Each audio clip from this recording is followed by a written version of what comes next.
बिस्मिल्लाहिर्रहमानिर्रहीम। अस्सलाम वालेकुम। हज़रत अली अलैहिस्सलाम ने इरशाद फरमाया, अल्लाह ताला की रज़ा तलाश कर और उसके गज़ब और नाखुशी से बचा रह, बल्कि उसका ख़याल दिल से निकाल दे और जब मिल जाए तो उसको पास रखने का कुछ ज़्यादा अहतमाम ना कर। खुशी है उसके लिए जिसका इल्म, अमल, दोस्ती, दुश्मनी, लेन देन, कलाम और ख़ामोशी भी खालिस अल्लाह ताला की खुशनुदी के लिए हो। तंगी और खुशहाली में रज़ा बक़ज़ा को ज़रूरी समझ।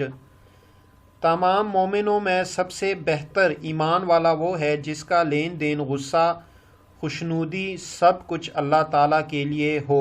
बेशक याद रख कि अल्लाह ताला तमाम अमूर को अपने इरादे के मुताबिक चलाता है, वो कुछ तेरी रज़ामंदी का ताबे नहीं। बेशक अल्लाह ताला हुस्ने नीयत और इस्लाह बातिन के तुफ़ैल अपने बंदों में से जिसे चाहे जन्नत में दाखिल करता है। जो शख्स अल्लाह ताला कादिर मुतलक की रज़ा हासिल करना चाहता है, उसे लाजिम है कि वो जालिम और जाबिर के सामने हक बात कहने से दरेग ना करे।